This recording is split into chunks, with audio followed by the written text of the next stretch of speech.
Okay, hello everyone, and welcome to the AI Powered Women podcast. I'm your host, Dr. Felicia Newhouse, and founder of AI Powered Women at MIT.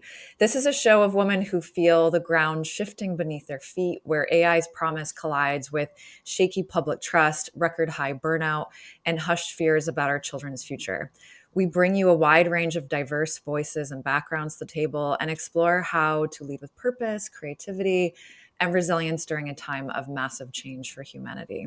So, today's episode is entitled Awe as Intelligence and Reclaiming Wonder in the Age of Automation and Machines. And we have Laura Francois here today. So excited to have her from the Awe Exchange. And Laura, I found you through reading a report from the Awe Exchange, and you were exploring awe not as an emotion, but as a form of intelligence, where I think you were talking a bit about kind of how it dissolves ego and expands perception and reconnects us to each other and the planet. And your research really bridges a lot of the areas that AI powered women were exploring deeply, which is, neuroscience mixed with kind of the context of where we're headed with AI and intelligence overall and indigenous knowledge systems and kind of this concept of artificial intelligence meets ancestral intelligence and kind of showing how we can shift all of us from separation to interdependence and really reimagine leadership and design and technology as kind of acts of collective consciousness. So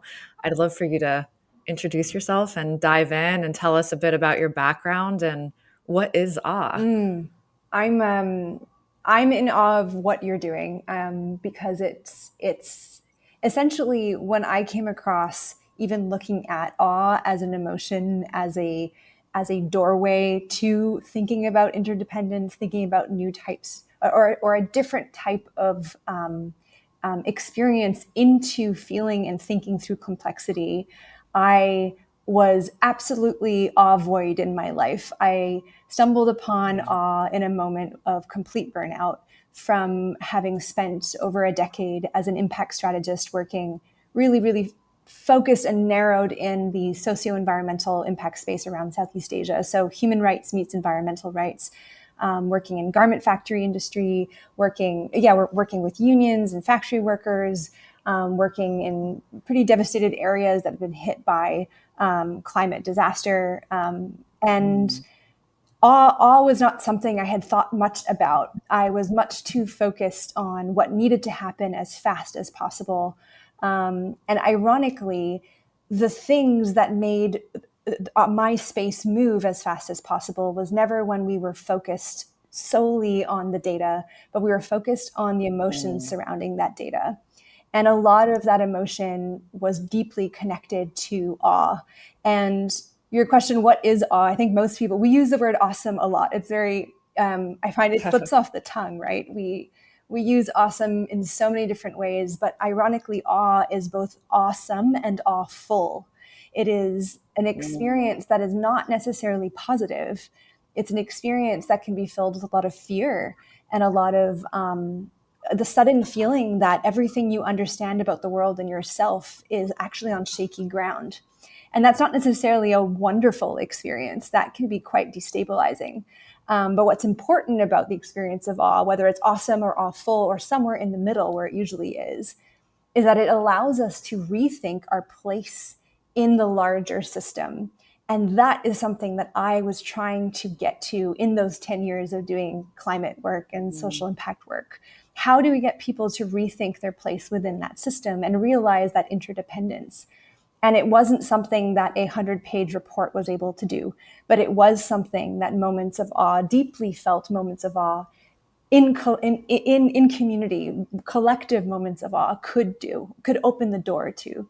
And that's where I absolutely dove in deep. And so I am more of a translator than I am a researcher. I translate a lot of research around awe, both in behavioral science space and the impact space, and try to make awe at least a muscle that we remember that we have, and one that's really important to use, especially in the change-making space. And so my foot is in both of those spaces and doors, and I run a nonprofit laboratory that essentially is advocating for what we call awe-based change making.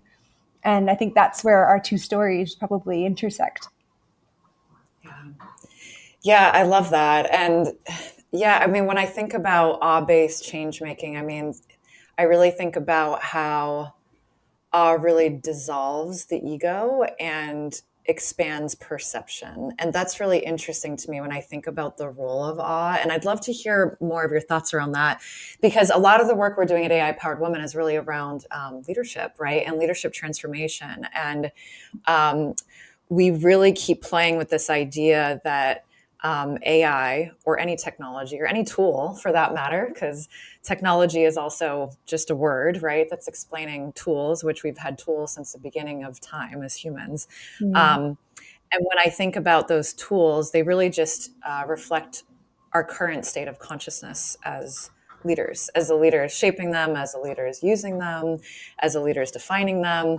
So it's really a mirror, right? It's a mirror to our own consciousness. A lot of people blame the tool or blame AI or AI is bad.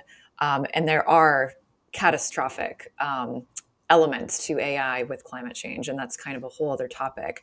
But there's also the aspect of how we shape these tools and how we use them really is a reflection of where we're at. So I'd love to hear, I guess, a bit about kind of awe in leadership and awe in change making and thinking about like where our planet is headed and how if leaders embraced this concept of awe, where could that possibly lead Mm. us Wait, just from an evolutionary standpoint? you mentioned a great one, the self diminishment, like rethinking the ego, which I think is that feeling of smallness, not in terms of unimportance, but just reducing that self importance is one that's really interesting. And when people ask me whether or not awe is measurable, like is there data around this? Can we actually track and measure whether or not someone's experiencing awe? There is an awe experience scale that was developed by Dacher Keltner and Yaden. They developed this scale to understand a few key points, and one of them was self-diminishment. So this idea of ego feeling that this feeling of it's not just all about me, and obviously that one goes without saying. There's a lot of I think there's a lot of possibilities attached to leaders who see themselves as part of the whole and not just me leading the charge. There's also this altered perception of time. Awe kind of changes Mm, the way in which we think of time. And at least for me, that one's super key. If we're starting to think in it's hundreds interesting. years versus 1 year, Yeah. KPIs all of a sudden feel very different, right? When we start thinking about goals, personal or within the context of an organization or a business, altered time perception. When we feel awe, we really feel like we are existing in a flick of time, and not necessarily our lives can actually expand beyond what it is that we understand of the 100 years we hopefully will live. So that's Yeah. also a really important one. A few others that come to mind is this perceived vastness. So even if you experience awe, some people mention, oh, I only experience awe, of course, when you go mountain climbing or when you see an amazing sunset, but actually awe can exist in really micro moments. And interestingly enough, the vastness that's experienced with awe happens internally. And so confronting something that is small but conceptually immense is also something that really drives that whole altered time perception home. And all of those things, I mean, you're talking specific. I love that you're focused on women in what it is that you do. I think all of those things actually come down to a lot of conversations that I've had with women about time, about self diminishment, about playing a role within a family, within a system, seeing themselves as part of a wider piece. I feel like that's something that can inherently happen with women leaders. I have felt in my experience much Mm, more than with male leaders. And so that's also something I wanted to just highlight as a interesting spot to dive into as well. That there is a feminine energy connected to those, I guess, qualities of awe. mhm. Yeah. Yeah, we talk a lot about feminine principles in leadership so that it's not making gender as just like this social issue, but it's more about learning about the principles that Mm. lie within that gender that we could learn for all genders and all Yeah. humans. And so there are those like fundamental principles of, the intuition or the empathy or this alignment with awe. It's really interesting. I love what you're talking about with kind of disconnecting or detaching from time as a concept and a construct. And I see this in the workplace right now where, and let's even go outside the workplace. It's like all humans right now. I keep hearing people say, it feels like time has sped up and I just don't have enough hours in the day and I'm so burned out, Yeah. right? And this is very real. It's very real for a lot of women leaders, especially who are, strung out between all these different jobs and roles. And society demands so much from them. That's really superhuman levels at this point. And the technologies that workplaces are adopting that are supposed to make things more simple and more organized and more efficient are actually in many ways burdening us further because it just adds to more complexity. And so I'm thinking about just in terms of like even innovation on teams, like I wonder what practices you could cultivate to cultivate a sense of awe. Like how do you cultivate more awe in life? Like I'm thinking just as like any random person listening to this podcast or a person who's specifically in a workplace in the role of as a leader, like how do you cultivate awe in your teams? Like how do you actually find the time to disconnect from time Yeah. and to just be present in that? Oh, it's the $1 million, probably $1 trillion question. But the challenge is awe is not prescriptive. I can't tell you, Felicia, in this moment, experience some awe for me. Go for it. It won't happen that way. Right. Because, I want to highlight something in relation to that and to time, which is there is mystery associated to awe, a lot of it. And we don't love mystery right now. I think we're all kind of striving for some, like, give me something that is concrete that I can rely on. But awe is very much connected to moments of unknowing something, ununderstanding something. Moments of awe can leave us with more questions than answers. And I think that ironically, that makes for really coming back to leadership and like working with teams and how do you future proof? How do we think about what we're doing in larger timescales? I think a lot of that has to do with our ability to hold uncertainty really, really closely. And, even thinking about AI for me in my life is something that gives me certainty. It is like this logic of extracting certainty. And awe is actually so much more about driving more curiosity, almost like this value of like non-transactional attention, like really diving into this space of you won't know and that's okay, and how can you make yourself feel more and more okay with unknowing, the more you experience awe. And so to answer your question, there's no way for us to create moments of awe out of nothing, but there are ingredients that we can weave into our day-to-day, into the way in which we communicate, the way in which we enact with our communities that are very deep. And I think the first one is really truly being mindful, because there's opportunity for awe to happen in micro moments. But if we're on the phone, if we have 100 tabs open, if we're not actually truly listening, obviously that awe muscle, I think of it as a muscle that we have kind of forgotten to work out.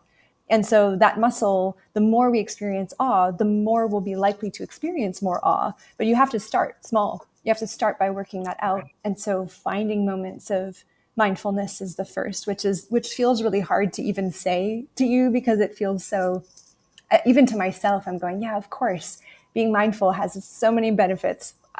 Bring on the awe. But truly, it's in that noticing that you end up you end up becoming a vessel for more of it in your life. And so when I talk to leaders, my first thought is always, well, how much room are you creating for mystery in the day, in the agenda, in the week? Is there any room for mystery? And if there isn't, if you have programmed every single second of the day and you have an agenda for every moment, every person, and you have an understanding already of where things are going to go, and if it doesn't go that way, it's disruptive or, causes issue, well, awe is never going to creep up. And so creating moments of potential mystery actually enables us to potentially experience some awe there. And that's really I important. love that. Yeah. Yeah, my 2-year-old son goes to a Waldorf school. I don't know anybody listening if they know about Waldorf. Is kind of a teaching philosophy, but their philosophy is that you don't teach learning. Like you just create an environment where there's a natural love for learning because as Yeah. humans we love learning. We love learning in connected environments with other humans. And so it just reminds me of like this sense of play, right? And then as adults, we need this sense of play too. Like what you're saying kind of reminds me of like there's awe and there's wonder and there's play and there's mindfulness and it's almost like looking at your schedule, like you said, and blocking out time to even like allow for the possibility of this to come Yeah. through. Because we can't like force it and control it, but we could maybe curate a container or space to be like, this is a time in my schedule where I'm going to invite the possibility Yeah. of play, of awe, of mindfulness. Like I even think of my meditation, like, I try to do a 5-minute meditation every day. It's small, it's tiny, but I do notice that by committing to that 5 minutes, my mind, is being trained into, okay, then I can handle 7, then 8 minutes, then 10 minutes. And then it starts to expand into my daily life where then it becomes a mindfulness practice. Mm. And so there is something to be said about, I guess, those containers that invite the possibility. It's all in that So it's, invitation, I think. And I've been playing around with it's less of a model or a framework and more of just like a constellation of ideas, but the difference between awe and wonder. So awe being something that's very mm, felt. It's goosebumps. It's your eyes welling up with tears. It's your heart racing faster, and then wonder being in a place of whoa, what just happened? And that's much more cognitive. That's much more my brain's trying to figure it mm, out. And then we often move into a place then of curiosity, of deeper and deeper curiosity to try to make sense of what it is that you just experienced. And when you enter that space of curiosity, what I've seen is most people then go into places of self-directed learning. I want to dive into this. I want to understand more. And that's where, oh my gosh, the invitations are amazing, because if someone, like you said, you can't teach someone how to learn, you can just invite them into a space of learning. Same can be said with, I mean, especially with what I'm doing in the climate space, the same can be said. If I tell you to care about the climate crisis, I mean, it's a unidirectional conversation, but if you have this curiosity that leads to that self-directed learning, now we're getting somewhere. Now it becomes really interesting. And to get someone to that space, I think awe is a really interesting doorway. Yeah. yeah, and for innovation too. Like we think about just, teams and innovation and leaders and innovation. And like I've seen companies have like these kind of innovation Fridays where like there's no work on those days. Like Yeah. it's really just a space to invite that innovation. But what you're talking about, I love that it's so much deeper than innovation. These are like the seeds of innovation. People don't usually get down to the kernel, like that like epicenter of what innovation actually is and where it springs from. And it springs from awe and Mm. wonder and playfulness and this sense of curiosity. And then that goes into this space of like kind of transformational learning, which is just, yeah, it's just interesting how humans work, It right? is. Like we really are creatures that we just want to play and we want to collaborate. It's really coming down to like, what is a human? Like at the core, what are we? What are Like, we? what kind of creatures are we? And I think there's so much learning we still have to do about that because we've been really for the past century so distracted by everything that's not human. The industrial revolution kind of set off this chain reaction around innovation and machines and all these wonderful things that have allowed us, thank God, to be in a space where we have some of, the least amount of hunger and the least amount of, war, even though we look around and the world is still a Mm. disaster. Like just from an actual data, standpoint, we Yeah. are still, very abundant as a species, more so than any other time in history. And so it just, yeah, it's interesting to think about like what we can do to improve upon, leadership with these types of concepts. And I'd love to hear about kind of some of the learnings you've had with indigenous knowledge systems and how we might bridge some of those learnings to Mm. into kind of some of these concepts with leadership. And because I mean, I look at modern day leadership as so disconnected from like potentially the fundamental aspects of what we want to be as humans, and maybe what we're evolving into, where some of these indigenous knowledge systems are much more connected to the natural rhythm. Yeah, it's whenever anyone asks me, who are the awe experts, my first get response is anyone under the age of 5. That's the first answer. So you mentioned your kids and the Waldorf school, and I think so. Before we talk about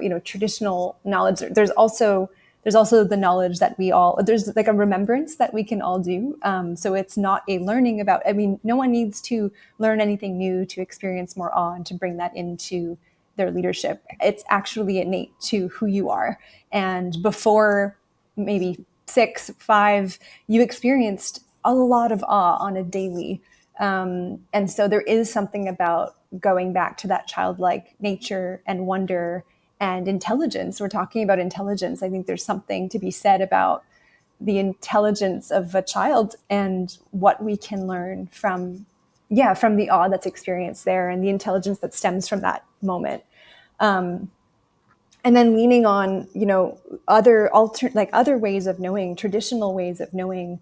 A lot of my work now is focused on something I'm calling systems feeling, which is essentially the idea that awe allows us to feel connected to complex systems, and that likely will help us understand how to navigate those systems much more than intellectually trying to mind map our way around a complex system and feeling really paralyzed by that. And that feeling through a system is something that traditional indigenous knowledge has been doing since forever.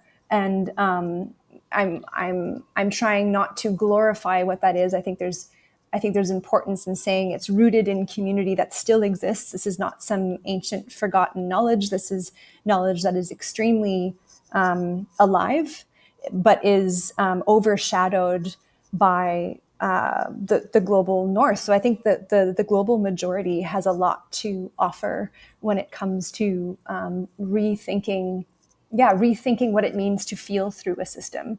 And it's not just the global north. I think there's a deeply modernist way of knowing, a deeply Western way of knowing. And that, I guess, colonization of thinking has, I think, put a big, it's hindered our ways of understanding complexity, and also made us feel like if we don't understand complexity from a theoretical or a mind perspective, then all the other ways of knowing are deemed, I don't know, either unnecessary or soft or woo-woo, or you can, put any adjective you'd like there. And so I'm really interested in mapping out what I call systems feeling, but I think there's so many. I'm based here in Vietnam. There's a lot of Vietnamese words that are not translatable to the English language that kind of hints towards that becoming together. That there are so many different ways to talk about you are you because of everyone else. There's Ubuntu, there's Tang Nguyen in Vietnamese. There's so many different ways that speak to that, and awe is actually deeply, deeply rooted in that togetherness, that deep interconnection that you cannot strip away from.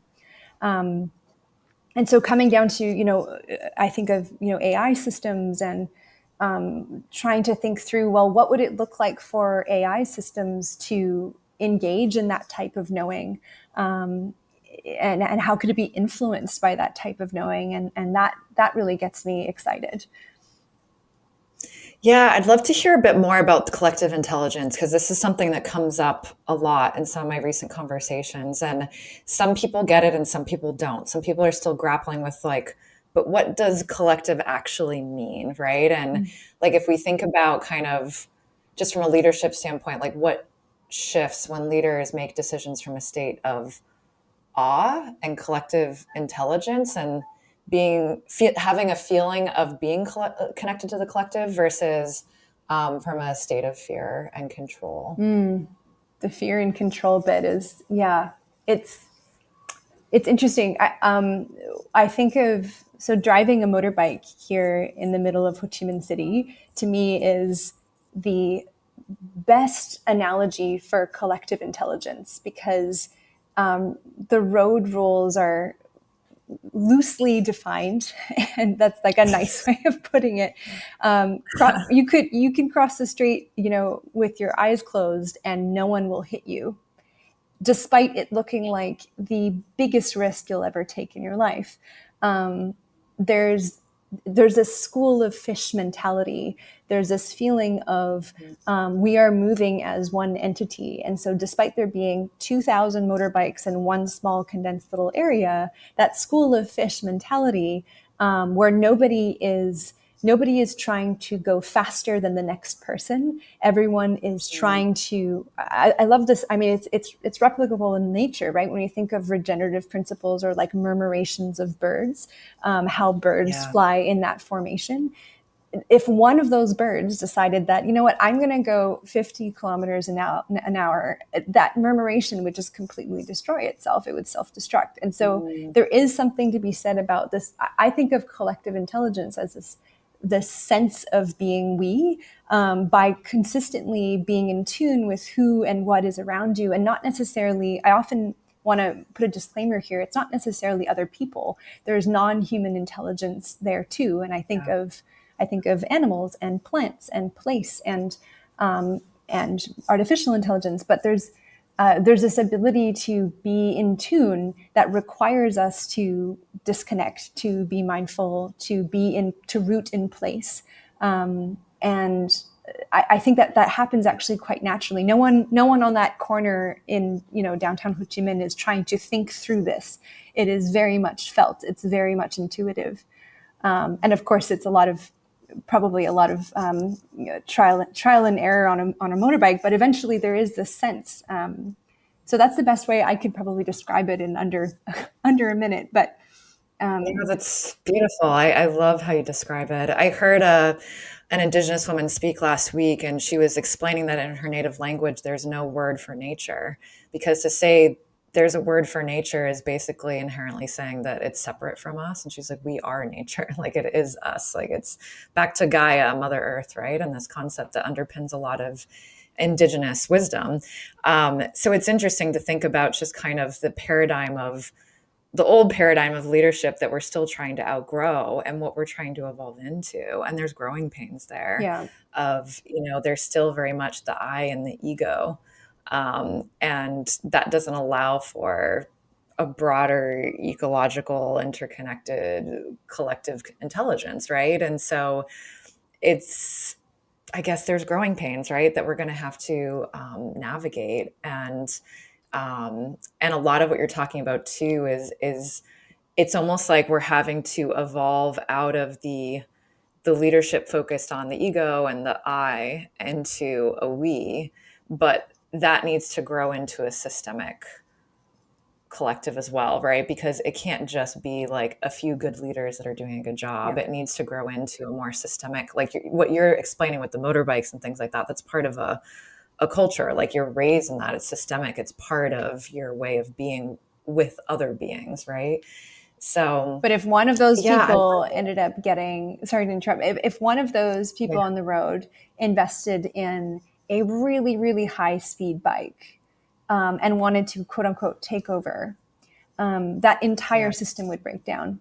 And so right. thinking of it as everyone's on a 50cc scooter and can only go X amount of miles an hour, that is part of what creates that collectivity in that system. And ironically, I mean, bringing up nature just for a quick second, that a lot of people speak. I mean, the word human-centered design had its moment, and then nature-centered design had its moment. And the irony is, in nature, the systems are constantly alive and evolving, and so the center is never a center. The center constantly changes. There's no head of the Yeah, pack for longer than it's a system that has no center at any point in time.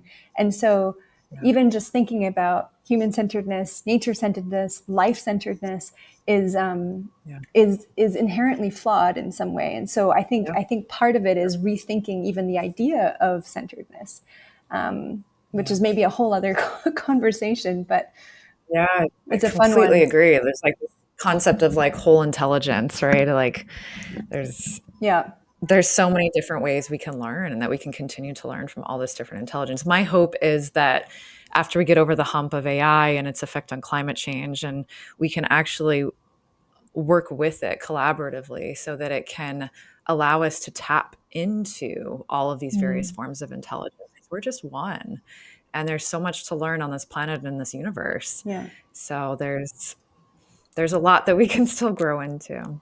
it's exciting. Well, I know we could probably talk for 3 hours straight, but this was a really great conversation. I think just to kind of start looking at awe as a bridge between, I guess, what we can measure and what we can only feel, Yeah, right? yeah. And it might also be a bridge between, machine intelligence and human wisdom, and also just whole intelligence, planetary intelligence, Hmm. collective intelligence, right? So I think the future of AI won't be determined by, you know, only smarter code and systems, but by more awake, conscious humans, and you know, how we steward our role on this planet, and how we, allow ourselves to evolve alongside all of the other various forms of intelligence that are on it. And I think that's true leadership. Mm. So it's going to take Embracing us that time. mystery. Yeah, yeah. Yes, yes. I'm moving with it because things are always uncertain. It's They're here to always moving. They're stay. always evolving. Yeah, Yeah. absolutely. Thank you for having me, The Felicia. only, the only constant is change, Absolutely. as they say. Well, thank you for joining. And if anybody wants to find you or connect with you, what is the best way to do that? The awe.exchange, and you can always find me, laurafrancois.com. All my work is there, and the research and reports in case you want to dive in.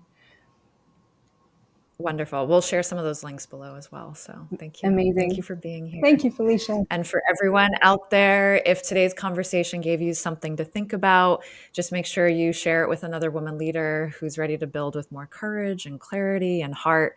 And subscribe so you don't miss out on what's next. And be sure to follow all of Laura's amazing work. We'll share with you all the links. And remember, the way we shape the future isn't by doing it all alone, it's by leading together. All right. Thank you, everybody.